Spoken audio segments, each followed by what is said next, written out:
मजबूरी है आप। ऐसा करें, आज आप मेरे कंबल में लेट जाइए। जब ठंड कम हो जाए तो आप चले जाना। बेटा अगर कोई आ गया तो सब बर्बाद हो जाएगा। चाचा, आप चिंता मत करिए, हम संभाल लेंगे। चाचा जी, आपको बहुत सर्दी लग रही है। हाँ बेटी, थोड़ी ठंड लग रही है। आप मेरा कंबल ले लीजिए, मुझे कोई मसला नहीं। नहीं बेटा, मैं इतना भी जालिम नहीं हूँ कि खुद कंबल में सो जाऊं और तुम बिना कंबल के रहो। मुझे मालूम है तुम्हारे घर सिर्फ एक ही कंबल है। मुझे बिल्कुल अच्छा नहीं लग रहा कि आप ठंड में सो रहे हो। आप मेरे ससुराल से आए हो। कोई बात नहीं बेटा, मैं ठीक हूँ। मजबूरी है आप। ऐसा करें, आज आप मेरे कंबल में लेट जाइए। जब ठंड कम हो जाए तो आप चले जाना। बेटा अगर कोई आ गया तो सब बर्बाद हो जाएगा। चाचा, आप चिंता मत करिए, हम संभाल लेंगे। ठीक है, अगर तुम संभाल लोगी तो मैं थोड़ी देर के लिए तुम्हारे कंबल में लेट जाता हूँ, फिर अपनी जगह आकर सो जाऊंगा। मेरे शोहर फरहान का काम लाहौर में था और वो कई महीने से घर नहीं आए थे। एक दिन मैं बरामदे में कपड़े धोते धोते सोच रही थी कि कैसे ये ठंड इतनी तेज है। तभी मुझे खबर मिली कि कोई मेहमान आया है। फरहान का चचा इकराम, जो गांव में राजमिस्त्री का काम करते हैं।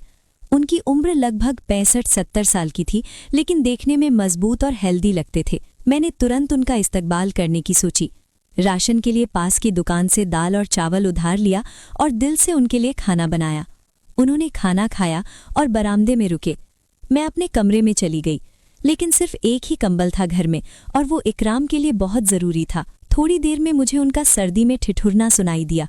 मेरा दिल भर गया। मैं सोच रही थी, ये पहली बार मेरी शादी के बाद फरहान का चचा हमारे घर आए हैं और अगर उन्हें ठंड लग गई तो फरहान को क्या कहेंगे। मैंने सोचा कि उनकी मदद करना ज़रूरी है। मैं बरामदे में गई और बोली, बाबूजी, आप कंबल लेकर लेट जाइए, मैं पास में बैठ जाऊंगी। उन्होंने मना कर दिया। साइमा, मैं कैसे लेट जाऊं और आप ठंड में बैठी रहेंगी? मैंने मुस्कुराते हुए कहा, बाबूजी, ठंड इतनी तेज है, आपको राहत मिलनी चाहिए, वरना मुझे कैसे सुकून मिलेगा। कुछ देर की चुप, फिर उन्होंने फाइनली मेरी बात मान ली और कंबल में लेट गए। थोड़ी ही देर में उन्हें गर्माहट में सुकून मिल गया और मैं दूसरी तरफ पलटकर चुप हो गई। उस रात में एक अजीब सी हलचल थी, क्योंकि पिछले 5 महीने से फरहान घर नहीं आए थे। मेरा दिल चचा की ठंड और उनकी तकलीफ को देखकर भर गया। हमने सिर्फ एक ही कंबल में सुकून पाया, लेकिन ये एक छुपा हुआ राज बन गया हमारे दिलों में।